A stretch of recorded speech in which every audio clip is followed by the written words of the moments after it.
Shalom. Matius 15 ayat 8-9.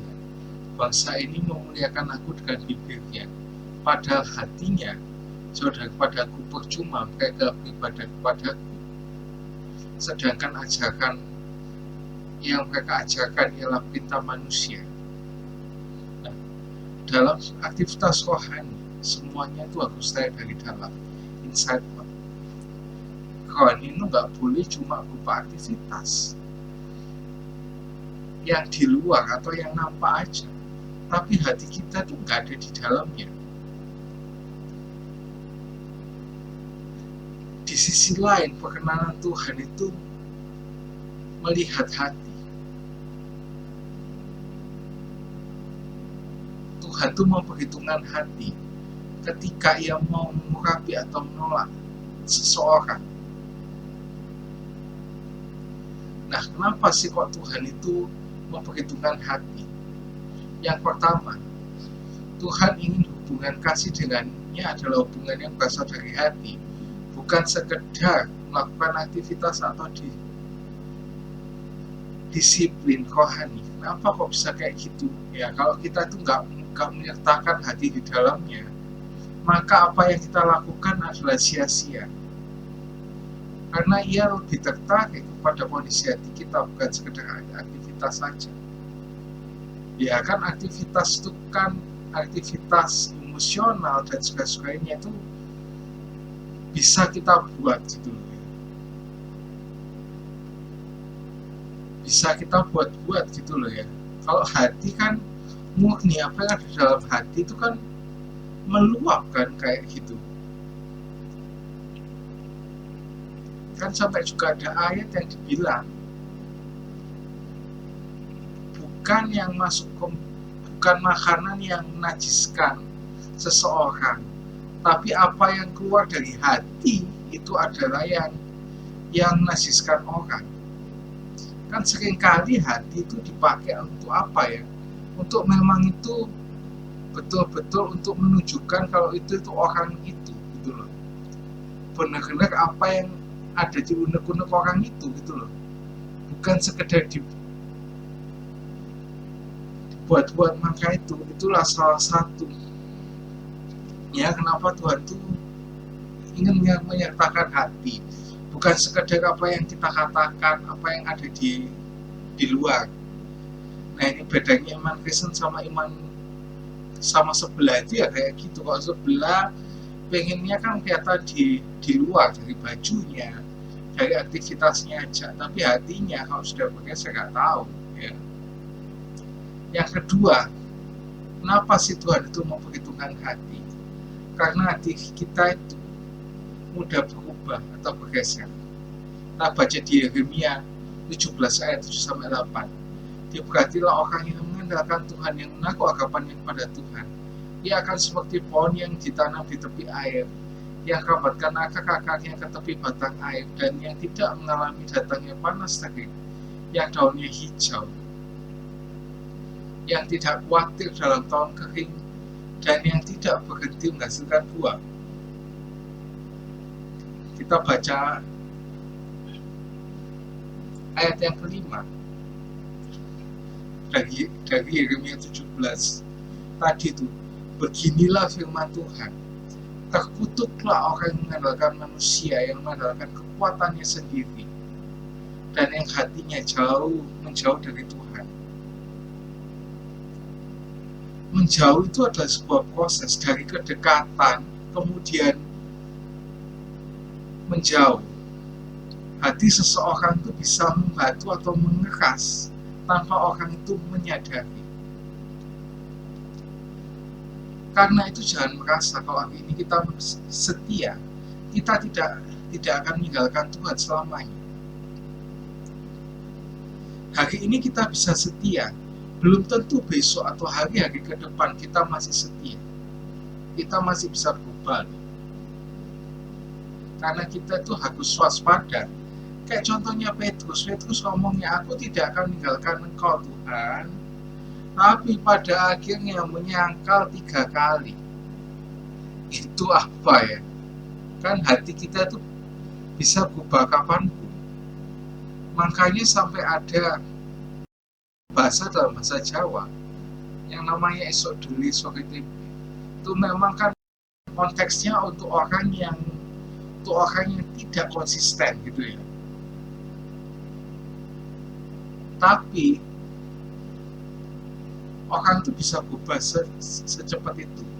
Nah itu juga tadi dibilang itu di konteks bahasa itu tadi, kalau orang itu bisa tidak konsisten, pikirannya bisa berubah-ubah, kan gak cuma pikirannya, hatinya juga bisa berubah.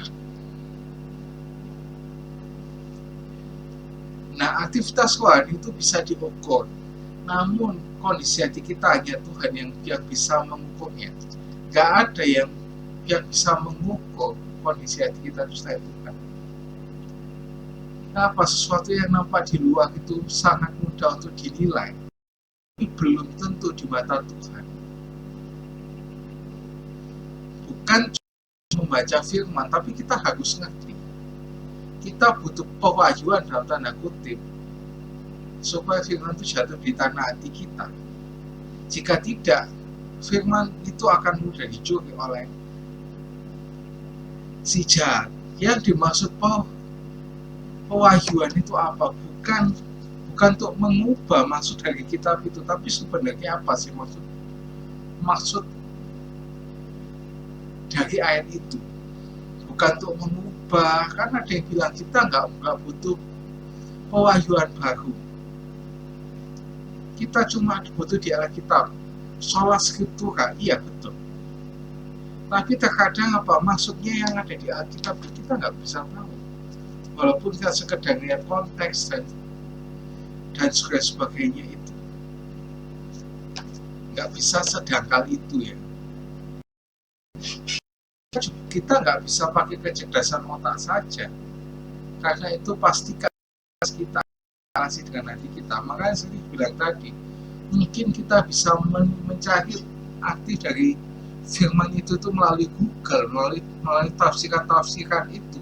Kan sekarang kan banyak toolsnya, ada yang namanya Bible Hub, ada yang Logos dan sebagainya. Tapi itu hanya panduan, tidak selalu menjelaskan yang sebenarnya gitu ya. Bisa kita ngerti lah ya. Tapi kalau perkara hal yang apokaliptik dan sebagainya, yang profetik di dalam Alkitab itu malah susah, nggak bisa pakai tafsiran, karena tafsirannya orang itu kan beda-beda kan, harus langsung dari sumbernya.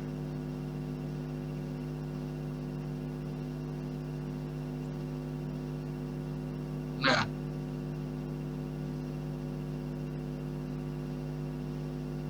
menjaga hati itu yang kayak apa sih?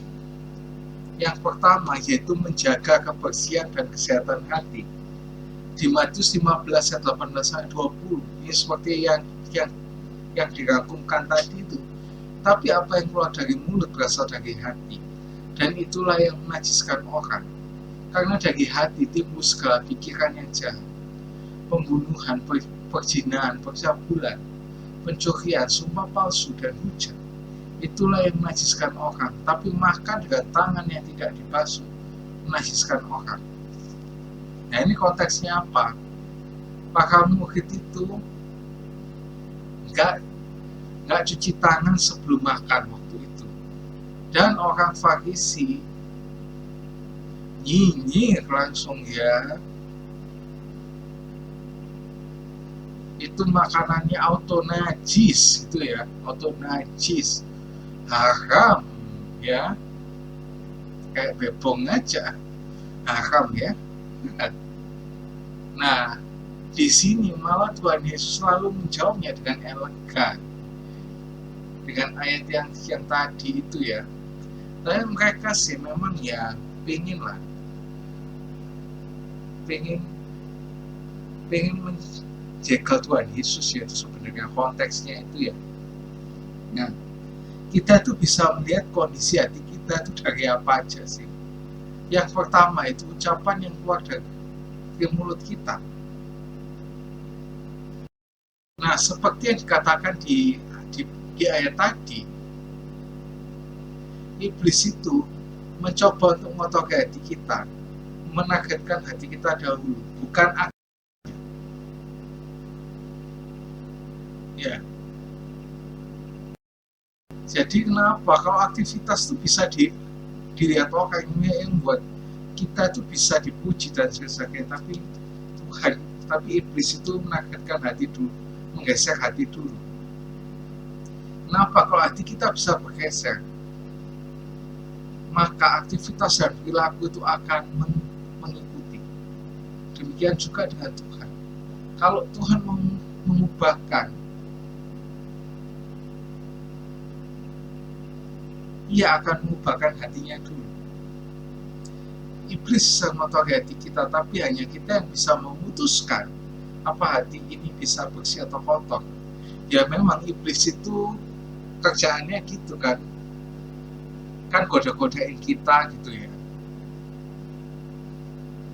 Maka itu kita tuh harus tetap memutuskan dengan bantuan Roh Kudus supaya kita dapat menjaga hati kita tetap bersih. Nah, apa yang keluar dari mulut kita itu berasal dari hati. Apakah kata-kata kita tajam, pedas, melukai, negatif, pesimis, atau kata-kata kotor? Kata-kata kotor, terutama yang berasal dari bahasa daerah yang kadang kita itu ya tiba-tiba nyeplos gitu ya. Maka itu jawab diri sendiri, apakah kata-kata itu, kalau kata-kata itu yang keluar, maka kondisi hati kita seperti itu, sekotok itu. Yang kedua, kondisi hati kita selain dari yang keluar dari mulut kita, itu adalah yang kedua adalah reaksi spontan atas setiap situasi. Perhatikan reaksi spontan yang muncul saat kita menghadapi masalah. Apakah kita sensitif ataukah kita bisa negatif, ataukah bisa positif, ataukah menanggapinya dengan tenang. Nah, hati yang nggak dibereskan sebelum akan menjadi sebuah kepahitan, dan reaksi pertamanya itu selalu berubah negatif. Nah, lanjut, kita menjaga hati selain menjaga kebersihan hati itu, kita itu juga harus itu rendah hati. Seperti yang dikatakan di Roma 12 ayat yang ketiga. Roma 12 ayat yang ketiga. Berdasarkan kasih karunia yang dianugerahkan kepada aku, berkata kepada setiap orang di antara kamu, janganlah kamu memikirkan hal yang lebih tinggi daripada yang patut kamu pikirkan, tapi hendaklah kamu berpikir begitu rupa sehingga kamu menguasai diri menurut ukuran iman yang dikaruniakan Allah kepada kamu masing-masing. Nah, hati kita itu mudah bergeser ya. Mudah bergeser ke atas atau biasa disebut sombong. Nah, definisi kesombongan itu apa sih? Adalah memikirkan dirinya sendiri lebih tinggi daripada patut yang ia pikirkan. Jika kita bisa mencapai segala sesuatu itu karena Tuhan yang mengaruniakannya kepada kita, yang merupakan sebuah kasih karunia kepada kita. Amsal 21 ayat yang keempat. Mata yang congkak dan hati yang sombong, yang menjadi pelita bagi orang fasik adalah dosa. Nah, seorang yang tinggi hati adalah pertanda tidak mengharap tanah hatinya. Kesombongan adalah pelita orang fasik. Segala jalan dan urusannya adalah berdasarkan atau dituntun dengan kesombongannya. Setiap konflik yang terjadi sebenarnya adalah karena respon, bukan karena konten dari masalah itu.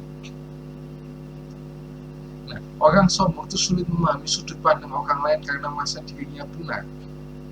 Orang sombong itu sulit mengakui kesalahan dan minta maaf. Orang sombong itu sulit mengampuni orang lain, walaupun sebenarnya mengampuni itu susah. Tapi kalau orang sombong itu lebih susah lagi, karena merasa dirinya itu benar. Nah, hati yang sombong itu merupakan produk dari hati yang tidak digarap atau dijaga. Kita seringkali merasa bisa melakukan segala sesuatu tanpa Tuhan, padahal kebenarannya adalah tanpa Tuhan kita tidak bisa berbuat apa-apa, tidak bisa mencapai apa-apa. Nah, ketika kita harus menjaga hati, kita harus tetap merendah. Yang berbahaya dari kesombongan adalah blind spot, sesuatu yang kita tidak ketahui atau tidak sadari ketika kita sedang sombong. Setiap orang itu pasti punya blind spotnya masing-masing. Ya kadang-kadang bisa sombong tanpa sadar karena pingin inilah, pingin itu, kadang itu. Apalagi kalau orangnya tuh ya memiliki temperamen yang koleris gitu ya, makanya itu susah. Nah, yang ketiga, apa kita menjaga hati itu kayak apa? Kita tuh selain dari rendah hati, sama itu menjaga kebersihan dan kesehatan hati, yaitu kita juga perlu menjaga kehausan dan kelaparan hati. Nah, saya mengatakan Yeremia 17 ayat yang kelima, beginilah firman Tuhan, terkutuklah orang yang mengandalkan manusia, yang mengandalkan kekuatannya sendiri, yang dalam hatinya menjauh dari Tuhan. Matius 15 ayat 8-9, seperti yang di ayat yang awal-awal tadi, bangsa ini memuliakan aku dengan bibirnya, padahal hatinya jauh daripadaku, percuma mereka beribadah kepadaku, sedangkan yang mereka ajarkan adalah berita manusia. Nah, yang menentukan rasa haus dan lapar dari hati kita adalah diri kita sendiri. Tanggung jawab menjaga hati adalah kita sendiri.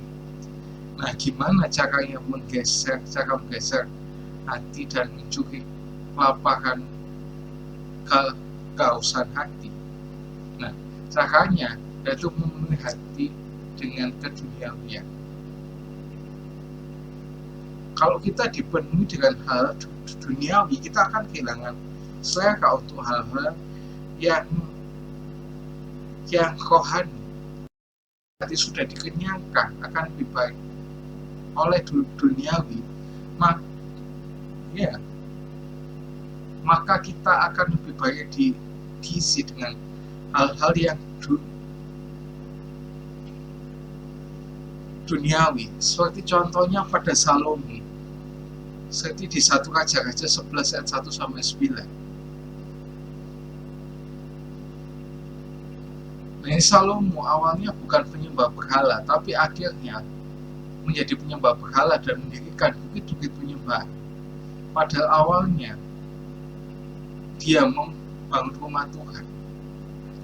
Iblis tidak langsung membuatnya menyembah berhala, tapi dimulai dengan kecintaannya dengan hal-hal yang duniawi.